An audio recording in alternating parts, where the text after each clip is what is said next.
Você deve ter acompanhado que a Polícia Federal chegou no entendimento que o X, ou X, ou Twitter, está envolvido numa rede criminosa de lives. Pois é, segundo eles, o gabinete do ódio hoje está movimentado a partir do Elon Musk e do X. E o ministro do Supremo, Alexandre de Moraes, resolveu cobrar informações do X. Matéria do Metrópolis: descumprimentos judiciais. Moraes ordena que X se manifeste em 5 dias. O ministro do Supremo Tribunal Federal, Alexandre de Moraes, determinou que a plataforma X, antigo Twitter, do bilionário Elon Musk, deve se manifestar sobre o descumprimento de decisões judiciais designados à empresa pela Polícia Federal no prazo de 5 dias. O despacho foi publicado no sábado. O relatório da PF, anexado ao inquérito, alega que o X permitiu a transmissão ao vivo de investigados com perfis bloqueados pela plataforma por determinação da Justiça. As transmissões teriam ocorrido 5 dias após Elon Musk, alvo da investigação, publicar uma série de críticas a Alexandre de Moraes e à democracia brasileira. O bilionário afirmou que analisaria os perfis bloqueados pela Justiça. Entre as páginas estão a do blogueiro Alan dos Santos, dos comentaristas Rodrigo Constantino, Paulo Figueiredo Filho e do senador Marcos Duval, do Podemos. Antes de enviar o relatório da PF ao ministro, na sexta-feira, o X informou que não houve habilitação do recurso de transmissão ao vivo live relativamente às contas e perfis objeto das ordens de bloqueio ou suspensão. Tá, vamos entender. A Polícia Federal acusa que essa organização criminosa de lives, que cometem crimes de manifestar-se politicamente, criticando o Supremo Tribunal Federal, ela fez descumprimentos judiciais porque os perfis estão bloqueados. Já, segundo a Polícia Federal, esses grupos conseguiram fazer lives dentro do X.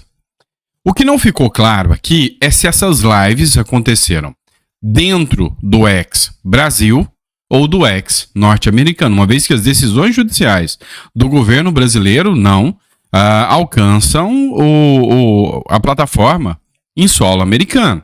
Então, não se tem certeza se foi feita a liberação ou não.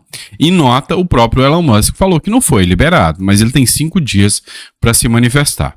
Mas não foi de medo que ele falou que não liberou, não. Até porque o Elon Musk continua partindo para cima do Alexandre de Moraes, inclusive cobrando ele ali muita coisa, né? Dizendo que ele é contra a vontade do povo, que ele age contra a vontade do povo.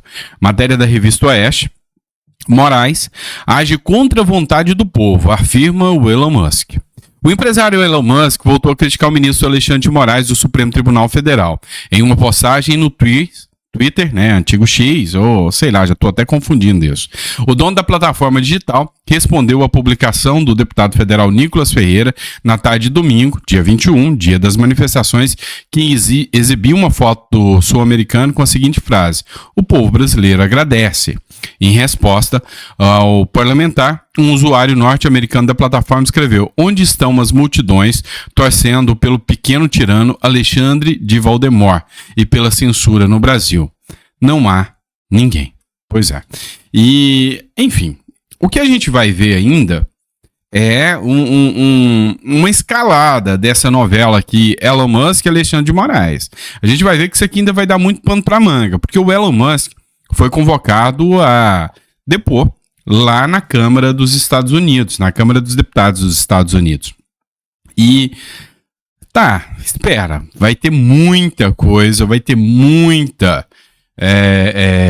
informação que virá ainda dessa audiência em que vai ter o Elon Musk. E nós vamos estar de olhos bem abertos aqui, antenados, para estar trazendo a informação para vocês. Vamos lá, vamos falar da matéria agora da Folha de São Paulo. Sistema de pagamentos do governo é invadido e há suspeita de desvio de recursos. O governo federal tem um sistema de pagamento chamado CIAF. Esse sistema de pagamento, ele é responsável por gerar as ordens de pagamento, a liberação dos recursos e das contas do governo federal. Acontece que agora, no mês de abril, essas contas foram invadidas.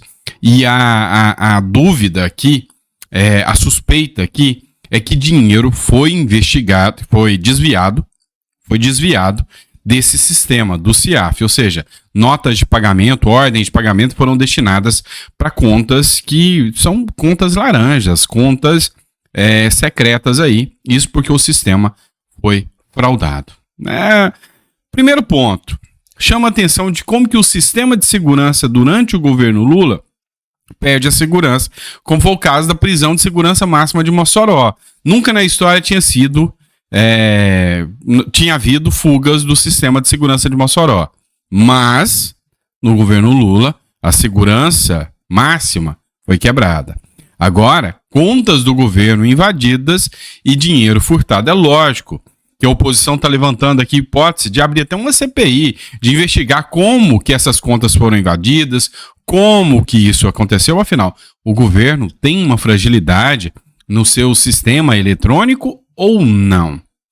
E há aqueles deputados também que estão falando o seguinte, olha, se a Polícia Federal não se preocupar com o Bolsonaro ou com a direita, talvez ela consiga investigar e descobrir quem são os responsáveis reais por terem desviado dinheiro das contas públicas do governo federal. Tá certo? Outra matéria que está chamando bastante atenção também é a falta de paciência do Lula. O desespero bateu. Quando é que você percebe que a coisa começou a entrar em falta de foco, em desespero? Quando os interlocutores, os aliados começam a brigar entre si.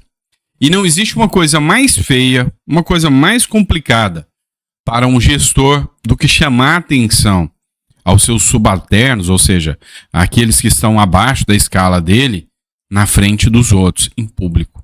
Pois é, foi o que o Lula fez. Lula cobra Haddad e diz que ministro tem que dialogar com o Congresso, em vez de ficar lendo livros. Pois não gostaram muito não, tem todos os jornais aqui mostrando que o Lula já não está satisfeito com o Haddad e começa a fritar o Haddad. E a gente vai dialogar sobre isso aqui. O presidente Luiz Inácio Lula da Silva cobrou nesta segunda-feira maior articulação dos ministros com o Legislativo. Em evento no Palácio do Planalto, o petista declarou que o titular da Fazenda, Fernando Haddad, e o vice-presidente e o ministro do Desenvolvimento, Indústria, Comércio e Serviços, Geraldo Alckmin, têm que conversar mais. Abre aspas. O Geraldo Alckmin tem que conversar mais. O Geraldo Alckmin tem que ser mais ágil, tem que conversar mais. O Fernando Haddad tem que, em vez de ler um livro, perder algumas horas conversando com o Senado e na Câmara, afirmou o Lula. Entendam, o Lula está num momento de articulação conflituosa com o Arthur Lira. E os petistas acenderam um sinal vermelho, acenderam um sinal de desespero, no sentido de que há a possibilidade de um impeachment acontecer contra Lula. E esse desespero do Lula em chamar a atenção dos ministros de frente aos demais, numa discussão pública, isso vai cada vez mais enfraquecendo e mostra que o Lula está perdendo o fio da meada, está entrando em desespero.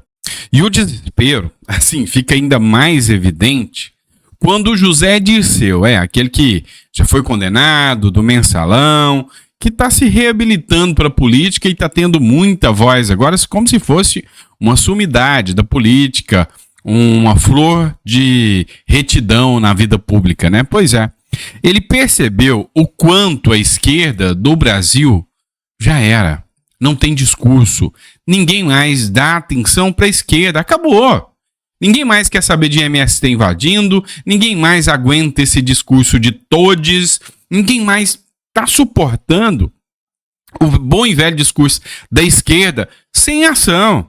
Quem votou na esquerda queria ação, ou seja, o LGBT queria que o Lula criasse políticas públicas a favor dele, o MST ali queria que o Lula fizesse uma reforma agrária, eles não querem ficar invadindo terra, que é uma reforma, ou melhor, eles querem invadir terra sim. Mas a grande questão, o grande ponto aqui é que ninguém mais compra o discurso. E qual é a forma de resolver? Dizer que o Lula é a nova direita do Brasil. O Lula não é esquerda, gente. O Lula é direita.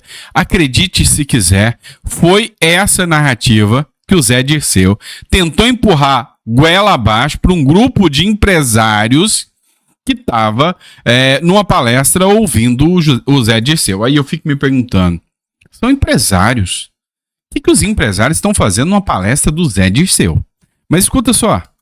Mas eu queria dizer que o Lula não só foi eleito, o presidente Lula, nessas condições, mas montou um governo que não é um governo de centro-esquerda, não, é um governo de centro-direita. Eu falo isso, todo mundo fica indignado às vezes dentro do PT, porque realmente parte do PL, o PP e o PR, de certa forma, estão na base do governo, porque essa é a exigência do momento histórico e político que nós vivemos. Então, eu acredito que o Lula não optou pela polarização ou radicalização. Por que o Brasil está radicalizado, polarizado? Por causa do discurso que foi feito ontem no Rio de Janeiro, que é um fundamentalismo religioso com um ataque à democracia. Então, o problema do Brasil é o discurso de ontem. É um fundamentalismo religioso com um ataque à democracia. O Bolsonaro só falou mal do Lula. Falar mal do Lula não é ataque à democracia. Isso é uma vergonha falar uma coisa dessa. E assim, acreditar que o governo do Lula é um governo de centro-direita, me desculpa aí. Mas parte do PL está fazendo parte da base do Lula. É verdade, não é mentira não. É verdade. Tem gente do PL, o chamado deputado fisiológico, que esse quer grana. Só quer grana. Nada mais do que isso, se manter no poder só quer grana. E se elegeu falando que é conservador e pedindo voto. Eu sou Bolsonaro.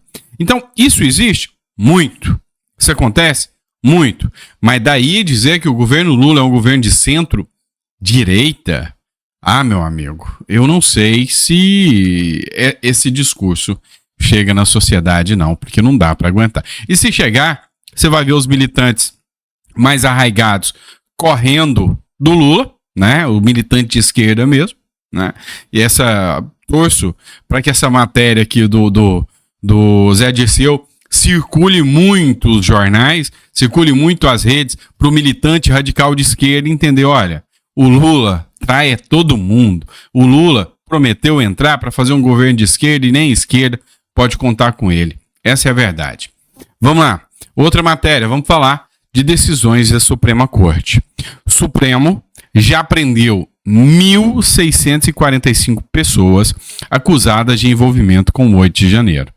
O Supremo Tribunal Federal já prendeu 1.645, eles erraram aqui, pessoas acusadas de algum tipo de envolvimento com os atentados de 8 de janeiro. Os dados foram divulgados nesta segunda-feira pelo gabinete do ministro Alexandre de Moraes, relator do inquérito que tramita na corte sobre o tema. No entanto, apesar do elevado número de detenções, no momento, 88 pessoas continuam encarceradas, de acordo com os dados. Além dos presos em flagrante, que foram mais de 1.000 no dia 9 de janeiro, o dado também conta com detenções realizadas até agora pela Polícia Federal nas inúmeras fases da Operação Lesa Pátria, que se tornou permanente para investigar os atentados cometidos por extremistas que invadiram as sedes dos três poderes. Concordo que quem invadiu a sede dos três poderes tem que responder pela invasão, depredação do patrimônio público, com amplo direito à defesa e não da forma midiática que foi tomada aqui as decisões do 8 de janeiro. Eu discordo desde o início. Para mim, todo o processo do 8 de janeiro é eivado de vícios. Desde o momento da escolha do juiz. Não houve a observância do juiz natural. Não foi feito o sorteio. Escolheram o juiz. Isso aí se chama tribunal de exceção. Então, isso não está previsto e está proibido na Constituição. Mas quem interpreta a Constituição são eles, não sou eu, tá? Eu só analiso a Constituição como advogado. Mas isso é um absurdo. É um tribunal de exceção. Escolheram o juiz para julgar o caso. Isso é fato. Tá nos jornais. É só você pesquisar. Esse é o primeiro ponto. O segundo ponto. A competência não é do Supremo Tribunal Federal. Não há foro privilegiado para os presos do 8 de janeiro. Não é competência do Supremo Tribunal Federal. Não sou eu que estou falando, foi o próprio ministro Marco Aurélio que falou que nem o Bolsonaro, nem os presos do 8 de janeiro são de competência do Supremo Tribunal Federal a análise. Então para por aí. O que a gente vê é um ato assustador que vai ficar nos livros de história e a história ainda vai mostrar a verdade. Não tenham dúvidas disso. Outra matéria. Seria cômico se não fosse trágico. O Senado publicou um livro. O livro chama o Bolsonaro de fascista. Quem mostra o livro é o Randolph Rodrigues. O livro é cheio de frases. Frases dos ministros petistas do Lula e do Lula. Pois é. Dá para ser mais estranho do que isso? O Senado Federal publicou um livro com verba pública, gastou R$35 mil, se eu não me engano, no qual o ex-presidente Jair Bolsonaro é chamado de fascista, o pior presidente do Brasil de todos os tempos. A obra é intitulada 100 Vozes pela Democracia. Sabe o que eu gostei? Olha, se teve uma coisa que eu gostei neste livro foi o nome.